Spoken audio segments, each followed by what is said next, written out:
Alabamos y glorificamos tu nombre. Gracias, Señor, por todo lo que nosotros hemos podido hacer en este mundo, por lo que nos has permitido. Hasta aquí hemos llegado y es por tu misericordia y por tu gracia. Señor, nunca satisfechos estamos porque queremos hacer más para ti y te pedimos, Señor, que seas tú quien nos ayude. Que tú, Señor, nos capacites, que ponga en nosotros ese querer y hacer para que tu voluntad sea hecha, siendo nosotros instrumentos en tus manos. En este momento, Señor, son muchas las congregaciones que también están hoy iniciando este servicio de adoración y servicio a ti. Otros ya han comenzado. Todo, Dios, puesto en tus manos para que seas tú, Señor, quien hagas tu obra. Gracias por la salvación de tantos, donde un día estaremos reunidos para siempre, viviendo para ti, donde no habrá muerte, ni aflicción, ni angustia, ni nada que en este mundo aún padecemos. Ayúdanos, oh Dios, a ser atalayas de esta verdad, darla a conocer. Cuídanos, Señor, y guárdanos en este tiempo en que iniciamos, oh Dios, para poder hablar de tu palabra. Pero sobre todo, Señor bendito, guarda nuestros corazones y perdona nuestros pecados. Este sea un momento, Dios, donde nosotros nos estamos entregando a ti completamente. Gracias, Padre. Te damos las gracias en el nombre de Cristo. Amén y amén. Hermanos, les recuerdo que si no terminamos en diciembre esta confesión de fe, enero no lo completamos, eso es casi seguro. O sea que es muy probable que en enero ya nosotros estemos comenzando lo que es grandes doctrinas de la Biblia. Y de verdad, mi hermano, les digo, preparémonos, porque va a ser un tiempo donde nos va a llevar a nosotros mucho trabajo. Y yo quisiera que ustedes me ayudaran, cooperaran, porque van a ser temas muy delicados, temas muy discutidos, donde usted y yo tendremos que tomar una decisión clara de lo que nosotros estamos creyendo. De verdad, hermanos, que les pido que los que no tienen sus libros los tengan, y si lo tienen en físico, preocúpense por ver los puntos que ustedes no entienden, la parte que han sido de bendición, subrayarla. En sí, ustedes saben cómo leer un libro y buscar esos detalles importantes que deben ser remarcados. Pero de verdad que se los digo desde ahora, los vamos a necesitar ustedes activos. Porque si no, voy a tener que pararme aquí, va a ser muy difícil para mí si ustedes no están enterados de lo que van a estar analizando y estudiando. Según R.C. Sproul en su tiempo, cuando estaba vivo, un hombre con mucho conocimiento, incluso reconocido en este país como una mente brillante. No es ni siquiera por los evangélicos ni la iglesia cristiana, sino como una persona que fue reconocida de esa manera. Y él, en su mente brillante, piensa que los demás son igual que él, y dice, damos gracias a Dios, dice él en una parte del libro, de que nosotros hemos hecho un gran esfuerzo para que esto llegue en términos fáciles de entender. Y cuando usted lo lee, dice, pero ¿dónde está lo fácil de entender? Pero según lo que él ve que lo que le está explicando lo está bajando a un tono que usted pueda comprender y entender. Pero ustedes se darán cuenta que aún así, bajándolo al nivel que él quiere bajarlo, a un nivel entendible para todo el mundo, va a encontrar que para nosotros se nos va a hacer un poco difícil, porque van a existir términos técnicos dentro de la teología que vamos a tener que familiarizarnos con ellos. Y eso va a ayudar mucho a la predicación de esta congregación, porque me va a ser mucho más fácil a mí predicar, porque sabemos que cuando mencionemos un término de eso, usted lo estará entendiendo. Y damos gracias al Señor también de que hasta ahora nosotros hemos aprendido muchas cosas. Incluso me han dado mucha libertad para predicar, porque ustedes entienden ya de qué estamos hablando. Pero personas llegan nuevas a nuestra congregación y se pierden porque entienden que no están entendiendo. Pero ustedes dicen, no, pero claro, yo lo entiendo. Pero es porque ustedes se han ido familiarizando con lo que aquí, la manera en que nosotros aquí predicamos y enseñamos. Y vamos a ampliar más ese vocabulario para entender doctrinas. Y usted va a ver al final que en verdad va a estar entendiendo cualquier cosa que usted escuche en la internet, en las redes sociales, con más facilidad cuando escuche los términos, y le va a ser más fácil estudiar, porque ese es el propósito, que usted por usted mismo pueda tener la facilidad de entender los términos teológicos. Bueno, esto como anuncio antes de nosotros seguir y continuar con esta confesión de fe, lo cual es realmente, continúa siendo muy interesante. Hemos dado varias explicaciones aquí con respecto a lo que es el bautismo. Hoy entramos en ese párrafo 3 del capítulo 29, que estamos hablando del bautismo y la Santa Cena. Seguimos nosotros todavía hablando aquí sobre lo que es ese bautismo. El bautismo, en ese párrafo 3, ahora nos dice lo siguiente: el elemento exterior que debe usarse en esta ordenanza es el agua, en la cual ha de ser bautizada la persona. La persona en el nombre del Padre, del Hijo y del Espíritu Santo. Suena rutinario, suena entendible, porque eso lo repetimos una y otra vez aquí y mecánicamente la persona dice, bueno, es por agua. Pero hoy nosotros queremos hacernos la pregunta, ¿por qué por agua? ¿Y por qué en el nombre del Padre, del Hijo y del Espíritu? Porque entendemos que siempre se hace así. Pero ¿por qué lo ordenaría el Señor? ¿Por qué Él dijo que lo hagamos de esta manera? Juan comienza utilizando agua en ese bautismo de arrepentimiento que aquí hemos hablado. Pudo haberlo hecho de otra manera, pero en agua de arrepentimiento. Y se continúa haciendo a través de todas las enseñanzas bíblicas que vemos que este bautismo tenía que ser en agua. La razón, ¿por qué? ¿Quién se atreve por lo menos a entender por qué? Es vida, pureza, limpieza. Esa es la idea. ¿Qué utilizamos para limpiarnos? No venimos ahora, bueno, aunque los cerdos lo hacen, ¿no? Vamos a venir y llenarnos de lodo. No, eso no es limpieza, está más sucio que antes, ¿no?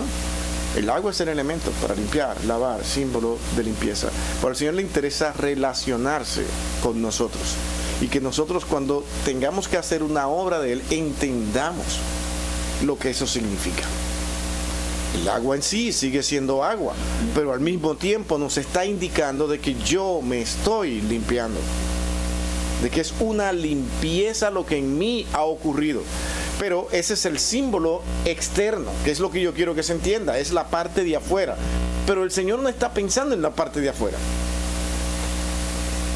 Eso solamente es lo visible. Él está pensando en esa parte interior que va a ser limpiada. Y eso solamente puede hacerlo ¿quién? El Padre, el Hijo y el Espíritu Santo. ¿Ves que no es difícil de entender? El asunto es grabar esto en nuestros corazones y entender por qué se da a entender eso.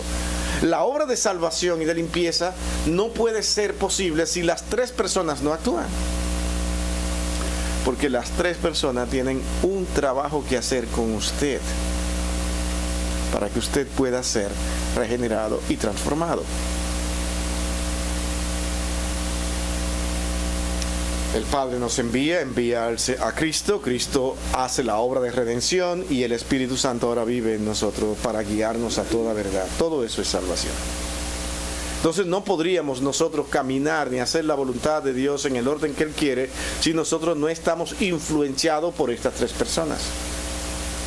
siendo estas tres personas el mismo Dios. Por eso es que el Señor dice, tienen que hacerlo en el nombre del Padre, del Hijo y del Espíritu Santo. Ahora, hay un problema. Hay muchas personas que dicen, yo creo en Jesús, nada más. Y se llama la iglesia los Jesús solo. Y no pueden complementarse con todo lo que encontramos aquí. Ahora, ellos tienen que rechazar el Nuevo Testamento. Para ello entonces confiar en alguien que es enviado, ese Mesías, pero no en todas las enseñanzas que se han dicho sobre él. O sea, ellos se fabrican una enseñanza personal para entonces decir que esto es así y quieren confirmar todo lo que dicen con el Antiguo Testamento. Es que el Mesías ha de ser de esta manera y ese es el Mesías que nosotros creemos. No creemos en todo lo que se ha dicho, en todo lo que se han inventado, sino lo que nosotros decimos. Y ahí está el problema. A las personas siempre les encanta ser más maravilloso que los demás y nada mejor que contradecir todo lo que todo el mundo está creyendo y mirando y haciendo. Yo tengo que salir con algo nuevo. Por eso es que hay personas que tienen un ego tan grande muchas veces que tú puedes decir lo mejor del mundo, pero él está pensando cómo lo contradigo, porque así yo me veo mejor. Ese es el ser humano. Si yo te puedo contradecir a ti, entonces yo me voy a ver mejor. Y parece ser una competencia que existe en el mundo de que las personas se van con el más grande. Porque si yo puedo contradecir al más grande, yo voy a ser el más grande. Y eso es lo que ha pasado con todas estas contradicciones que nosotros encontramos para no ajustarse a lo que es prácticamente claro, visible. Cristo es el Redentor, el Salvador del mundo, y la salvación es por el Padre, el Hijo y el Espíritu Santo. Así hay otros también que rechazan el Antiguo Testamento y nada más se quedan con el Nuevo. Tenemos de todo, hermano. Y es por la misma razón. Los hombres les encanta ser el mejor. Y lo digo en este lenguaje sencillo para que se entienda. Las personas van detrás de eso, ser el más importante. Si podemos tener una organización que se levante y que ésta traiga algo maravilloso y nuevo y la gente comience a creerle, va a ser en mi nombre, que tuve la idea. Siempre hay un personaje especial. Esa es la realidad. En el adventismo, por ejemplo, Guillermo Miller, Elena G. de White, Roseberg, con los adventistas, y así sucesivamente. Hay un nombre especial que sobresale porque las personas van detrás de todo eso. Mis hermanos, vamos a leer algunos versos como Mateo 3:11. ¿Quién nos dice? Mateo 3:11 nos ayuda a ver estas direcciones con respecto al bautismo. ¿Qué dice? Amén. Yo a la verdad os bautizo con agua para arrepentimiento, pero el que viene detrás de mí es más poderoso que yo, a quien no soy digno de quitarle las sandalias. Él os bautizará en el Espíritu Santo y con fuego. Aquí está dando las dos cosas. El agua, símbolo de limpieza, me arrepiento, yo soy una persona bautizada, pero yo me estoy arrepintiendo, pero antes tiene que entonces existir un cambio. Esta es la parte inicial, lo que usted va a hacer, pero si no hay una parte interior limpia, este bautismo no significa nada. Eso es lo que Juan está diciendo. Usted puede decir, me arrepiento, pero si no hay una parte interna limpiada, el bautismo no significa nada. A lo largo que va este mundo y las personas que han visto que hay que bautizarse y lo han hecho, podemos decir que millones de personas se han bautizado sin haber sido regenerados. Simplemente porque lo quieren hacer y ellos piensan que el bautismo tiene algo de regeneración. Tiene una gracia, como dicen los católicos. Pero tú buscas en la Escritura cuál es la gracia del bautismo, cuál es la bendición de ese bautismo externo en agua, y tú no vas a encontrar todas las especificaciones que ellos te dicen. Porque el énfasis primario es esa limpieza interna. Cuando habla de que se arrepientan y se bauticen y sean bautizados, primeramente está el arrepentimiento en el libro de los Hechos, pero para hablar de un arrepentimiento interno, del alma, de ese ser interno que tú eres, lo que importa de ti, lo que más vale. Eso es lo que hay que cuidar y eso debe ser limpiado, pero yo no puedo. Yo no puedo hacerlo. Y eso tenemos que entenderlo todo, hermanos. Y a eso lo repetimos, porque a veces se nos olvida. Tenemos tanto deseo de nosotros decir, Señor, aquí esta es mi parte. Así es que tómala en cuenta, porque mucho trabajo que me ha dado. No, es que todo lo que tú haces es por la gracia del Señor. Yo no puedo hacerlo. Mañana me voy a decidir ir a la iglesia y voy a limpiar mi alma. Yo voy a limpiar. Ya comenzaste mal. Señor, necesito que tú limpies mi ser, porque sin ti no puedo. Es súplica constante. No dejes que la arrogancia te domine, porque hay un problema en el mundo evangélico, y es ese afán de parecer ser santo, y eso solo, mi hermano, eso es diabólico, y no me da miedo decirlo. Hay personas que van detrás de eso es un afán, y ustedes ven que ellos entran y eso llegó el ángel. ¿Por qué tenemos que creer que es un ángel que entró con todo lo que pretende fabricar y hacer? Y no, mi hermano, la Escritura sabe a qué nos llama. A ser seres normales, vivir en el mundo que está viviendo, entendiendo quién Él es. Pero a veces queremos que las personas nos respeten, que las personas nos tengan allá encima. Y entonces para eso tenemos que tener una actitud, un comportamiento, y dejamos de ser nosotros. No, Dios me dio a mí un carácter, me dio una forma de ser. No la cambies, Dios te quiere así. ¿Se entiende? De que muchas veces tenemos que lidiar porque mi carácter es muy impulsivo. Pero, caramba, Señor, este carácter que me diste, ¿cómo lo hago? Así es que te quiero. Ahora controla, vas a tener que regirte por la palabra de Dios, por lo escrito. Eso es lo que tiene que hacer mi temperamento. Ahora, Señor, ¿qué hago con mi temperamento? Es esto. Hay unos que son muy rápidos, otros que son muy lentos. No me importa, estoy bien. Todo el mundo está bien siempre. Mira que se quemó allá, bueno, se seguirán quemando más casas, no hay problema. A Él no le importa nada, ese es su temperamento. El Señor no te quiere así. Bueno, por algunas cosas el Señor quiere esa persona. ¿Por qué? Porque Él lo necesita así, para que a ese que es muy impulsivo, entonces lo regule un poco. Y tú que eres muy impulsivo, le des un poco de ánimo a él que casi no se mueve. Dios sabe lo que hace. Tú tienes que ser tú. No intentes, no pretendas ser otra persona, porque estará detrás de una apariencia. Deja que Dios te forme. ¿Ves lo que es? Porque la obra no la hago yo, la hace el Padre, el Hijo y el Espíritu Santo. ¿No entiende para dónde vamos? Señor, trabaja en mí, porque solo tú me conoces. Por eso es que yo trato, mi hermano, de verdad, y ustedes lo conocen aquí, yo tengo que ser yo en todas partes. Yo no, y eso lo aprendí hace mucho tiempo.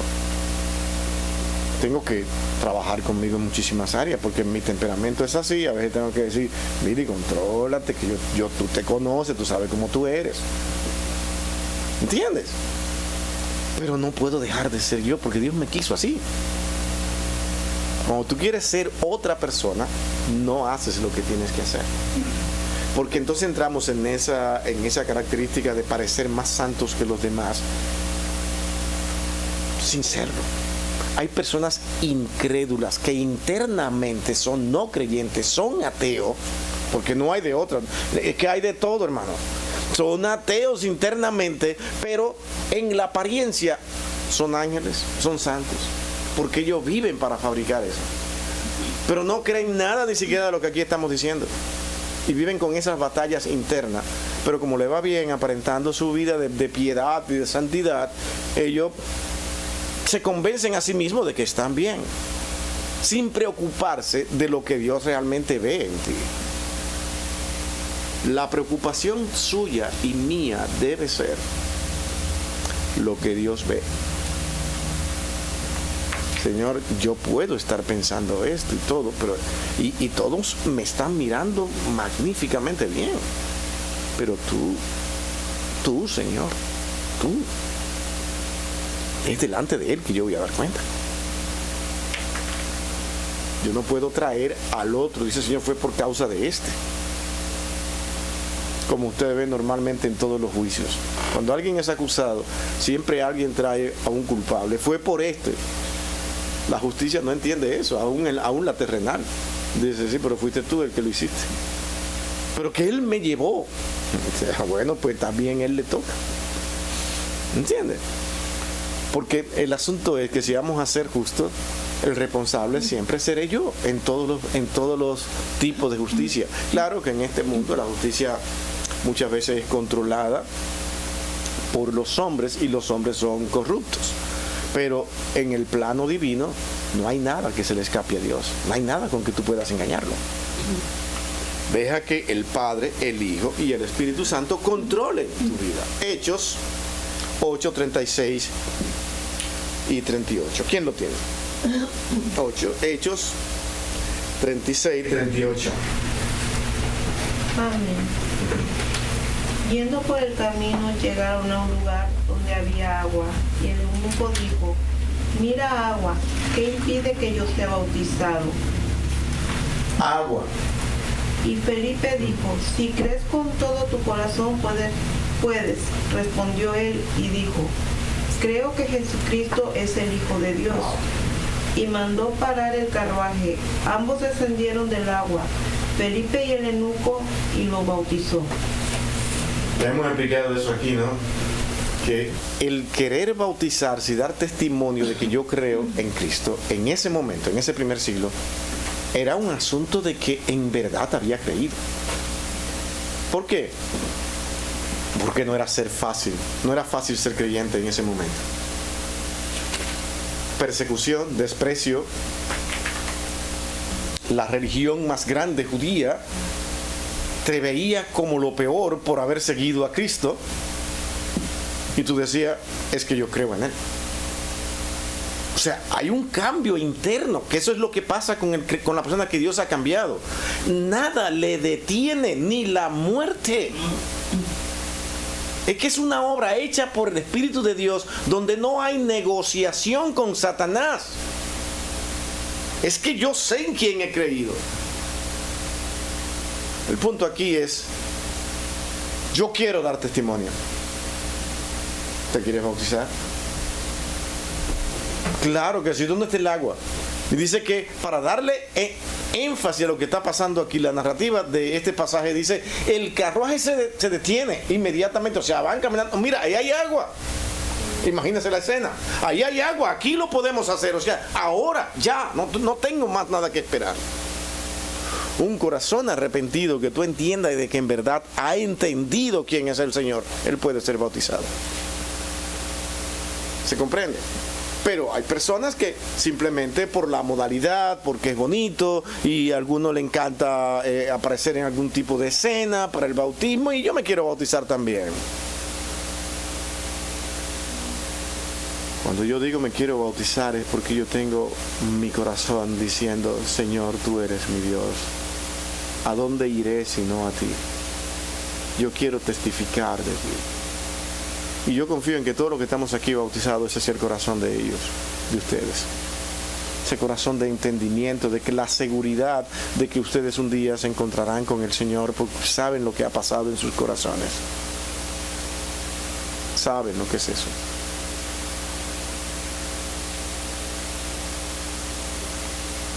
El creyente que ha sido regenerado siempre está pendiente a entender que él no es mejor que los demás, que él es un pecador. Tiene temor a decir estas expresiones que normalmente decimos, solo Dios conoce mi corazón, a mí no me importa lo que tú pienses. No, y eso no es verdad. A un creyente sí le importa lo que tú pienses de mí. Cada vez que yo escucho esa expresión, Dios es el que conoce mi corazón, ¿sabes lo que te está diciendo? Es que yo soy bueno. Tú no lo conoces, pero Dios sí. Y Dios y yo sí conocemos lo bueno que yo soy. No, Dios te va a decir, eres malo.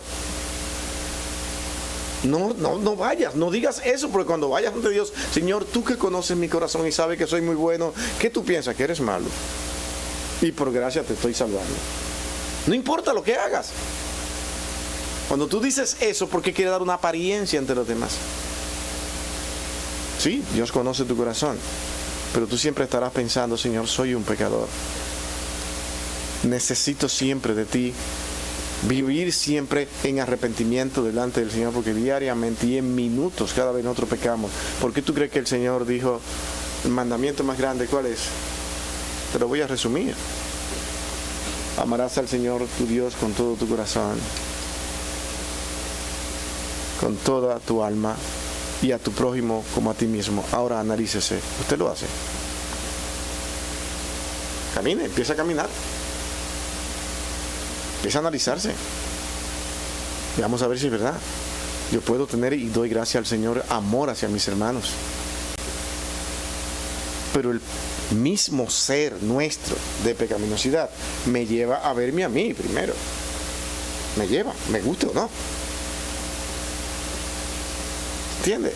Antes que a Dios, yo. ¿Por qué usted cree que están tan corrompidas estas congregaciones? Porque se consideran seres de tanto valor que Dios ahora tiene un compromiso con ellos, y si yo me porto bien, Dios lo tiene todo y me va a dar todo. O sea, yo no tengo nada que darle a Dios. Dios es el que tiene la responsabilidad conmigo. Y por eso es que no entendemos el Evangelio. Yo me voy a bautizar, pero yo debo saber quién soy yo y de qué yo me estoy librando. ¿Qué es la obra que Dios ha hecho en mi vida? Yo no me la merezco. Y a medida que usted va entendiendo que no la merece, es cuando usted entiende que en verdad Dios ha estado trabajando en usted. Gracias por esta agüita. ¿Usted está entendiendo, mi hermano, lo que pasa con una persona regenerada? Es que ve la gloria de Dios tan grande porque entró el Espíritu en usted. Y cuando entra el Espíritu, ¿cómo es el Espíritu? ¿Cómo dice que es? Santo. ¿Y qué es santo? Totalmente apartado para Dios. No hay pecado, no hay falta, no hay nada, pero está entrando en usted. Y cuando usted siente que ha pasado eso en su vida, usted lo que dice es, wow, Señor, pero ¿este soy yo? Usted antes no lo veía. Usted tal vez era el de las competencias de todos los hombres, de querer ser el mejor, el más atractivo, el más llamativo, la mejor persona, porque usted posiblemente haya sido un moralista, de que yo sé cómo comportarme, yo soy una persona muy recta. Yo no necesito arrepentirme de nada, no necesito ir a la iglesia. Y comienzan a decir cosas que a la luz de la palabra de Dios no tienen ningún sentido. Pero cuando esa misma persona, el Señor en su misericordia le salva, lo regenera y entra, él dice, wow, pero ¿y esto es lo que yo soy? ¿Esto es lo que yo soy? Sí, eso es lo que eres. Pero nada se ve en un lugar que está oscuro. Usted puede ver que todo está perfecto, está bien, pero está oscuro. Pero cuando encienden la luz, allí se ve la cucaracha, allí se ve todo lo que no se ha limpiado, allí se ve todo lo que en verdad está estorbando en el medio, porque ahora hay luz. Esa es la manera de explicar lo que pasa en nosotros cuando entra la limpieza del alma y la cura del alma, y entra el Señor, que es luz. Por eso la expresión luz, porque nos deja ver lo que en verdad somos. Él es la luz del mundo. El mundo jamás podrá ver con claridad todo lo que está ocurriendo y lo que somos nosotros si el Señor no hace una obra especial para que la vea. ¿Tú quieres ver lo que es luz? Acepta al Señor en tu corazón. Eso es así de fácil. También Hechos 22:16, ¿quién lo tiene? Ivonne es rápida, ¿eh? Así es que alguien vaya buscando. Francisco, mi hermano. Y también lo que se habló ahorita de Felipe, también podemos notar que es Dios el que hace todas las cosas, porque dice la escritura que el mismo Espíritu le dijo a Felipe: acércate a ese carro. Entonces Dios utiliza a Felipe como un instrumento para predicarle el evangelio, porque el etíope venía leyendo a Isaías, pero él no entendía lo que decía o de quién se hablaba. Si no es por la obra del Espíritu Santo que fue que Felipe le comenzó a explicar, entonces fue que creyó el etíope y por el Espíritu Santo fue convertido él. Pero es así como Dios nos utiliza a nosotros para dar ese mensaje a las personas, pero realmente el que convence es el Espíritu Santo. Entonces nos utiliza Dios nada más como instrumentos para poder explicarle a las personas. Ahí está ese detalle importante con el que usted comenzó, y es que es Dios quien lo hace y utiliza a las personas. Dicen: llama a Felipe, vete. ¿Por qué llama a Felipe? Porque ya yo lo estoy salvando.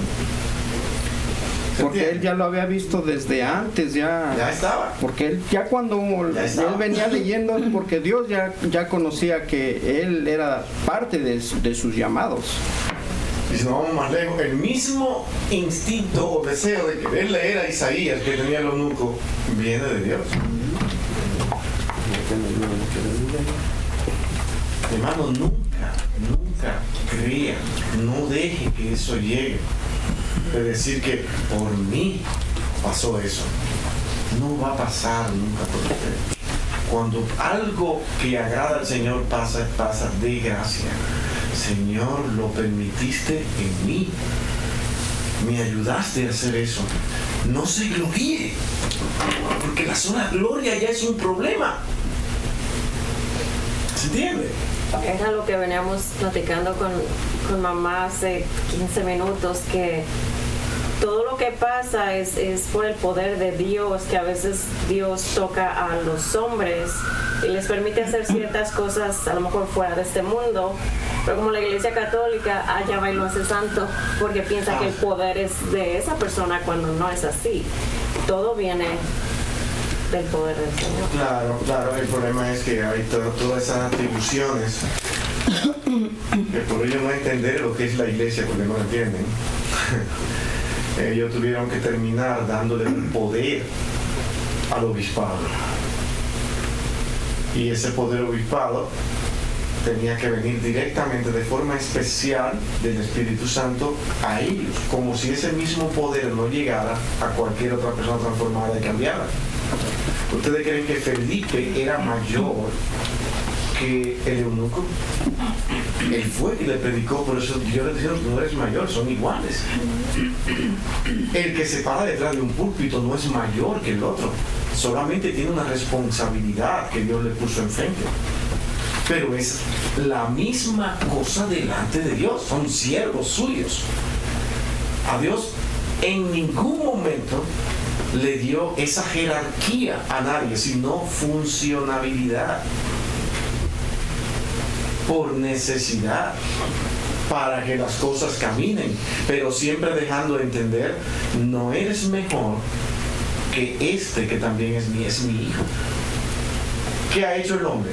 Que si yo tengo una posición en cualquiera de las ordenanzas de la palabra de Dios, yo tengo que ser mayor, tengo que verme superior para que las personas me respeten.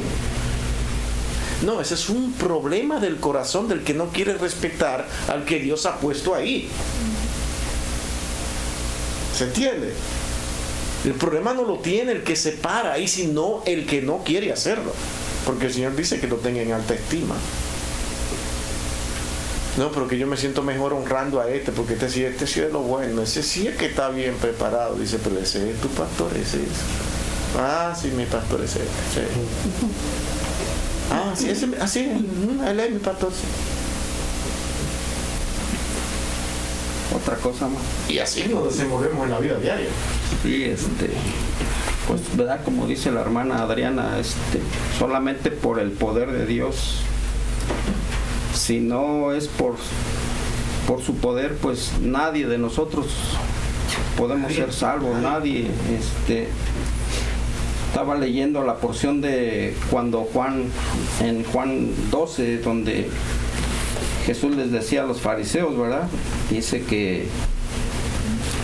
Dice muchas cosas en el Juan 12, voy a leer, en el Juan 12, 23, dice, y les dijo, vosotros sois de abajo y yo soy de arriba. Vosotros sois del mundo, yo no soy de este mundo. Por eso os he dicho que moriréis en vuestros pecados, porque si no creéis que yo soy, en vuestros pecados moriréis.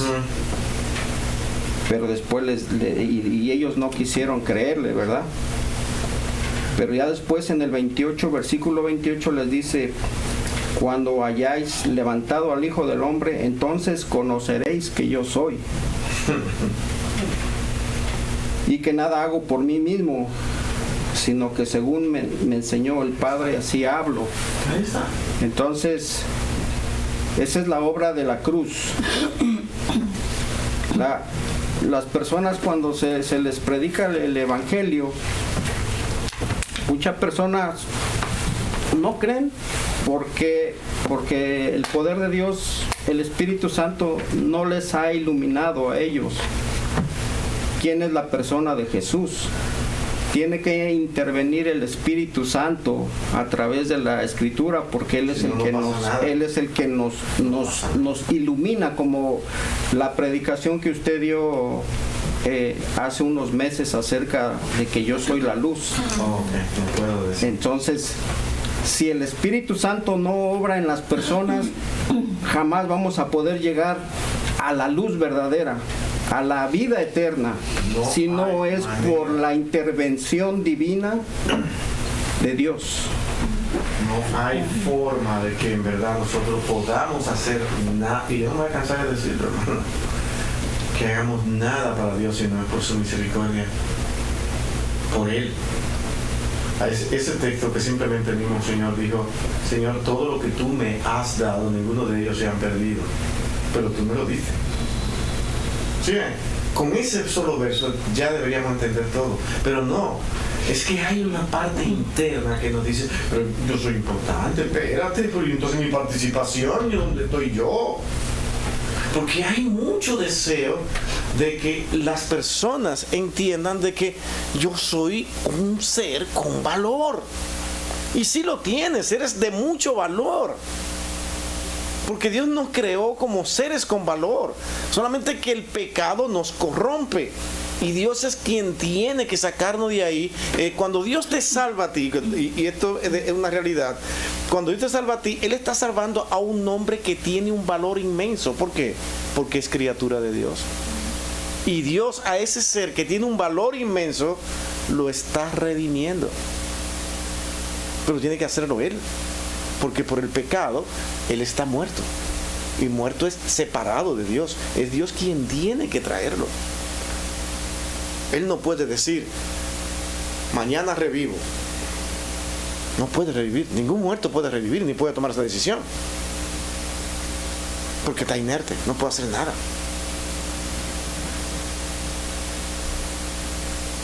Es solamente Dios quien puede hacerlo.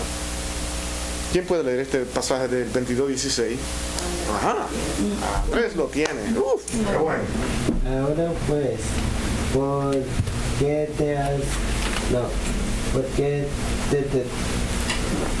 te detienes? Levántase y bautízase y lava tus pecados, invocando su nombre. Amén. Amén. Y lávese su pecado, invocando su nombre. O sea, todo lo que tiene que ver con bautismo te va llevando a ti a qué? A una limpieza. Y la limpieza es de nuestros pecados. Y Juan dijo, Él es quien vendrá y lavará en espíritu y fuego. Él, no yo. Él lo va a hacer. Yo no le di una orden al Señor. Señor, aquí estoy disponible. Así es que haz conmigo ahora, porque yo sí estoy dispuesto a que tú lo hagas ahora. Tú no tomas esa decisión. Tú no la tomas.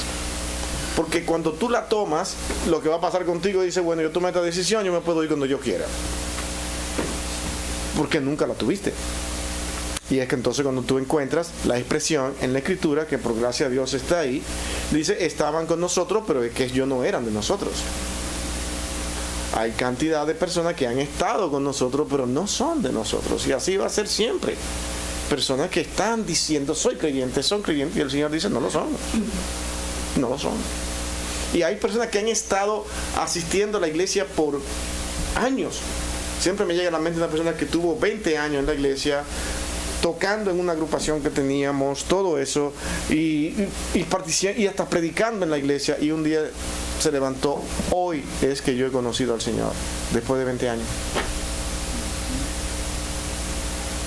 Todo lo que hacía, yo lo hacía mecánicamente porque lo había estudiado, porque lo conocía, porque sabía lo que tenía que hacer, pero hoy es cuando yo he conocido al Señor.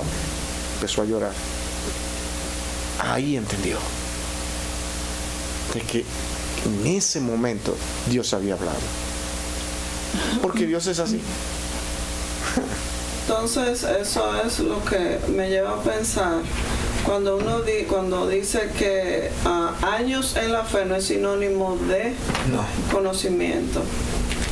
No es sinónimo de salvación. De salvación y conocimiento, porque tú puedes tener 20 años y conocer al Señor un año antes de cumplir los 20. Y estar profesando la fe. Exacto, es como esta persona decía, porque imagínate, era capaz de predicar y predicaba. Y la predicación del Señor surge efecto, Predíquela quien la predique, porque es la palabra del Señor.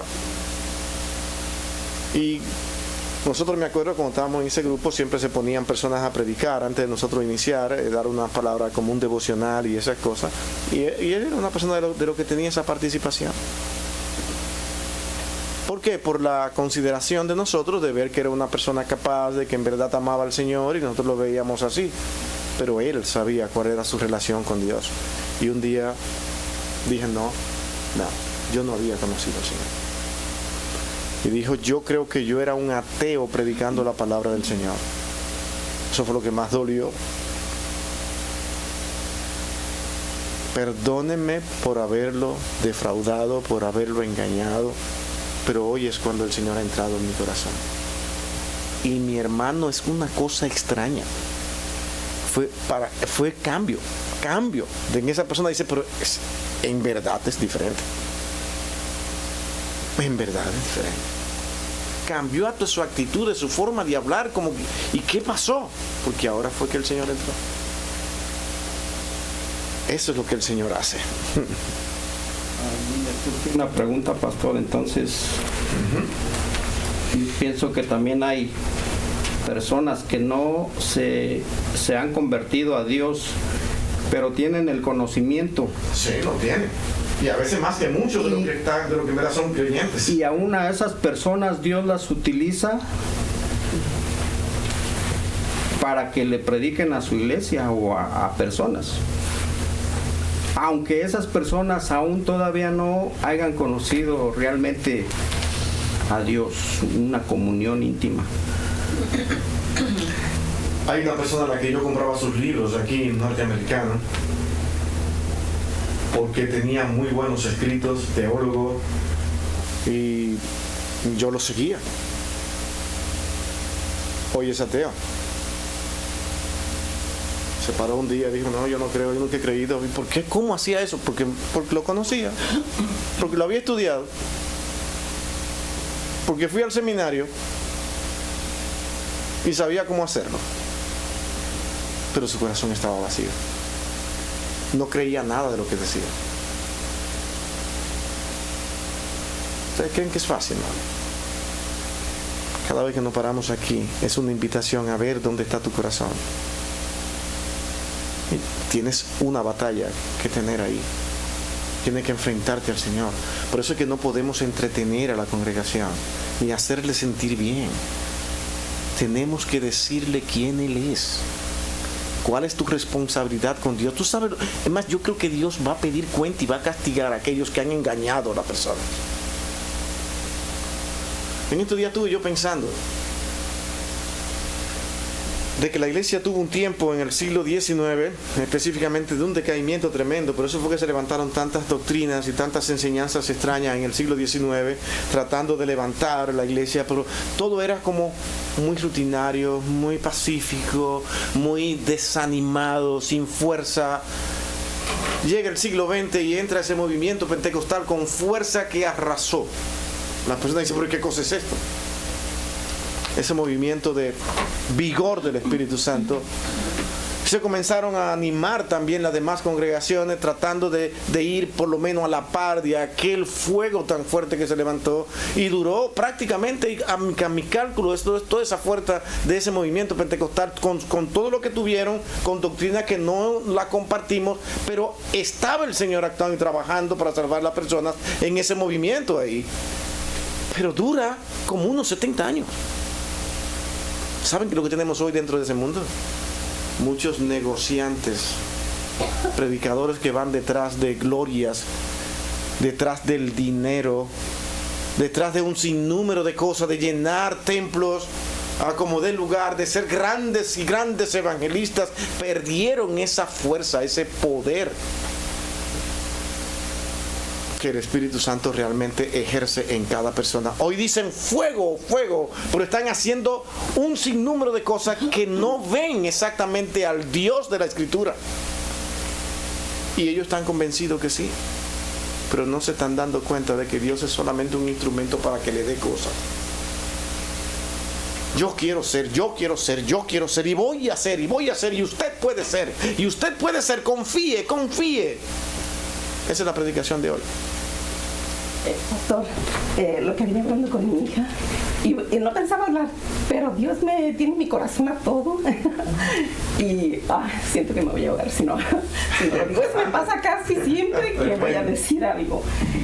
Ayer yo salí a comer con dos personas y ellas hablan de su iglesia, y una con mucho conocimiento según ella, y me preguntaron que yo cómo fui a la iglesia, y di el testimonio en Primera de Pedro 3:1, que dice que debe estar sujeta a su esposo, y les dije, yo me fui a la iglesia cuando mi esposo me dijo, puedes ir, y les leí el versículo, y me dijo, y decía una, pero ok, si tu esposo no te hubiera dejado ir, ¿qué hubieras hecho?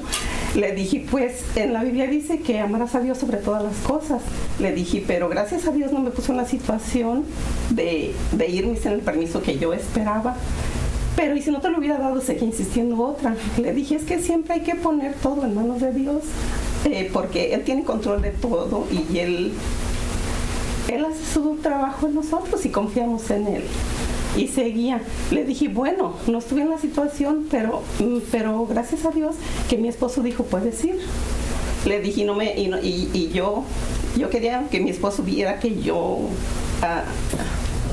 como decir, no me mando sola, que yo pido su aprobación para lo que voy a hacer.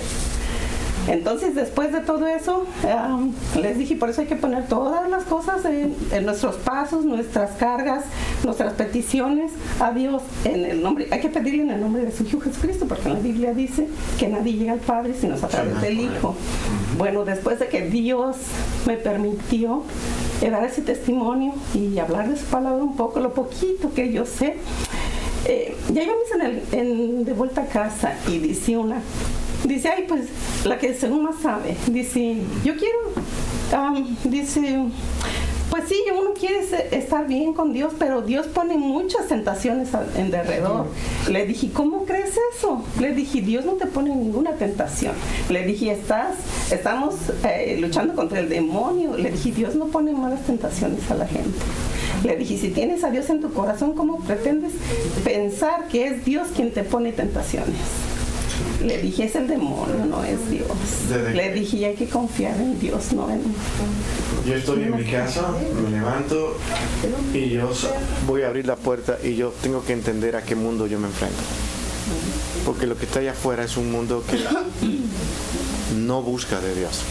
Ajá. Y ahí está todo. Eso es lo que Dios quiere que tú entiendas, de que tú estás viviendo en un mundo que se aparta de Dios. Y la otra persona, pastor, dijo que nunca le contesté la pregunta a la otra persona. Le Sí, dije, es difícil porque ellos no están entendiendo lo que usted está diciendo. ajá. Porque están mirando de que Dios es participante de si le va mal o le va bien. Y ese es el asunto de que Dios es culpable. Si a mí me va mal, Dios es culpable. Si me va bien, Dios también está envuelto en todo eso. Así vive la persona que no tiene al Señor. Si me va bien, pues Dios. Qué bueno. Dios me ha bendecido. Pero si me va mal, no sé lo que Dios quiere conmigo, porque mira lo que me tiene. Tú tienes que pensar cómo ha sido tu vida, qué es lo que tú amas, qué es lo que tú has hecho. Todo lo que significa mal es un momento para tú reflexionar y analizarte y ver quién eres tú, cómo llegaste ahí, qué pasó. Porque a ti está supuesto que te vaya bien. Porque Dios no quiere ningún mal para ti. Pero si eres un creyente y te va mal, pues alguna lección tiene Dios de por medio que darte. Simplemente búscala. No hagas, Señor, tú eres el culpable de mis problemas. Hay personas que viven peleando con Dios constantemente. Tú no me amas, yo creo que Él dejó de amarme nunca, o yo no soy su hijo. Se dice de todo. Pero mi hermano, cuando yo salgo ahí afuera, yo debo entender a lo que yo tengo que enfrentarme constantemente. Es una batalla, una lucha con mi mente. No se crea. Constantemente. Por eso hay personas que se desprecian a sí mismos y dicen, yo no voy para la iglesia porque de verdad ya yo sé que yo no lo soy. Porque ven su pecado, su inclinación al pecado, como si ellos realmente estuvieran no disponibles para Dios, incapacitados para servir a Dios, que Dios no ha hecho una obra, cuando realmente Dios te está diciendo, eso es lo que eres. Ahora, cuando tú has venido ante Dios, arrodillado ante Él, clamando y suplicando por eso, porque Dios te quiere a ti, buscando siempre de Él, tú lo necesitas y ve a tu alrededor qué está pasando, qué he hecho, qué estoy haciendo yo para agradar al Señor. Pero tú tienes que ver tus acciones, tus motivaciones, lugares donde tú frecuentas, donde tú llevas tu cuerpo, qué haces tú con tu vida diaria, todo lo que haces, y espera los resultados. Espera los resultados de la manera en que tú estás viviendo. Dios no es el culpable, eres tú mismo. ¿Alguien allá, Miguel? Sí, yo iba a comentar lo que dice mamá Chayo, que pues si ella quiso explicar. ¿Cómo le dijiste? Mamá Chayo. Soy Machayo. Oh, wow, esa es nueva. Ah, mire, le dijo Chayo, usted se llama Rosario. Yo me llamo. ¿Viste? Así que. Me está apreciando. Yo creo que creo fielmente que el mayor error del ser humano es creer que es buena gente. Que aunque Ese no es el conozcas problema. de Dios, yo soy buena gente, no le hago mal a nadie, yo estoy bien con Dios. Pero hay un pastor que dice que el infierno va a estar lleno de personas buenas gentes que se creían. Ahora, Así mismo. ¿cuál es la lección que nos da el fariseo y el publicano? Entonces, cuando una persona no conoce del Señor, no conoce la Biblia, y uno trata de explicarles ese ejemplo que está ahí, porque el fariseo supuestamente él conocía del Señor y el publicano no conocía, pero en algún punto el Señor le tocó su corazón y él se dio cuenta lo pecador que él era. En cambio, el otro que conocía de Dios, él era bueno, él decía que todo lo que hacía era para Dios, pero estaba mal en su corazón. Exacto. Es una buena ilustración en ese pasaje, porque te dice que tú te creas bueno ya es un indicativo de que tú no has conocido al Señor. Ya es pecado de una vez. Ya no lo conoces, ya te crees bueno. Le está diciendo yo, mis méritos son míos, Señor, mira, y entonces le reclamamos al Señor para que lo mire. Por eso que dice que no es por obra, no puede ser por obra. Hay un pasaje que es Mateo 28, 18 al 20, que eso no puede faltar aquí, no podemos dejar de traerlo, porque es un término muy conclusivo, es prácticamente ya una despedida del Señor en este pasaje, y le dice a sus discípulos las siguientes palabras que ustedes van a leer en este verso, Mateo 28, 18 al 20. ¿Quién lo tiene? Y les habló diciendo, toda potestad me es dada en el cielo y en la tierra. Por tanto, id y hacer discípulos a todas las naciones, bautizándolos en el nombre del Padre y del Hijo y del Espíritu Santo, enseñándoles que guarden todas las cosas que os he mandado, y aquí yo estoy con vosotros todos los días hasta el fin del mundo. Amén. Yo me voy, pero voy a estar con ustedes todos los días hasta el fin del mundo, pero bauticen y hagan discípulos, trabajen con ellos, prediquen la palabra del Señor, enséñenla. Todo lo que ustedes han aprendido de mí, vayan y lleven eso. Esa fue la labor de esos discípulos del Señor. Y usted es un discípulo del Señor y está llamado a hacer exactamente lo mismo. ¿Se entiende? A hacer exactamente lo mismo. Id y haced discípulos. En el nombre del Padre, del Hijo y del Espíritu Santo. Eso es bautizar. Porque solamente Él hace la obra. Que hemos visto de que este Padre, Hijo y Espíritu Santo no es más que un indicativo de que Él es quien nos ha salvado. De que solamente Dios, en ese trabajo de Él, en esa decisión de Él venir y hacerlo personalmente y hacer algo que me correspondía a mí hacer, Él lo hizo por mí. Y me dice, vas a creer en mí. Cuando la Escritura dice, todo aquel que cree sea salvo, no está diciendo que eres tú quien tiene que venir y creer, sino que va a ser una manera visible de saber quién es el que pertenece al Señor. Porque el que pertenece al Señor cree. Y creer es lo que dice entonces Mateo 24. Dice, este es uno que va a perseverar hasta el fin.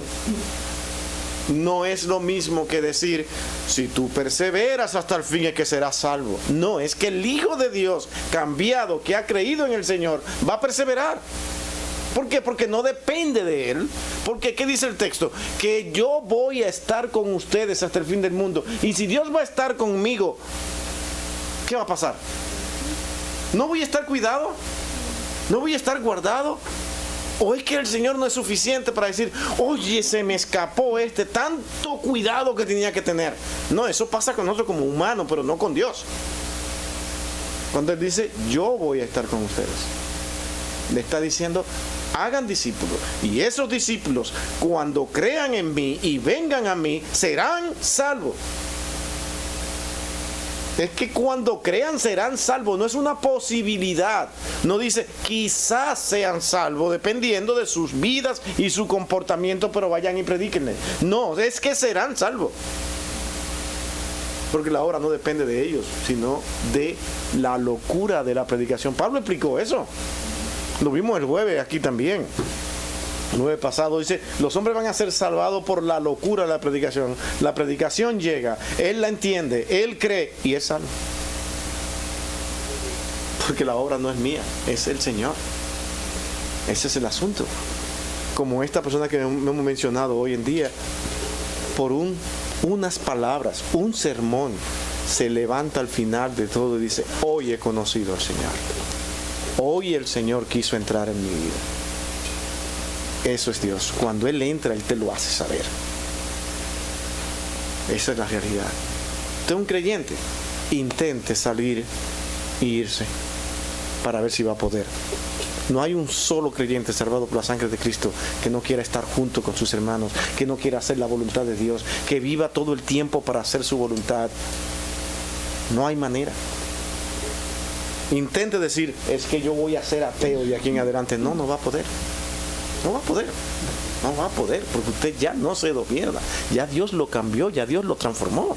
Eso es lo que la palabra de Dios enseña. Vamos a orar, hermanos. Bendito Dios y Padre nuestro, amado Señor, gracias. Gracias por este tiempo que nos has dado. Gracias, Señor, por tu misericordia, por tu amor y por tu cuidado.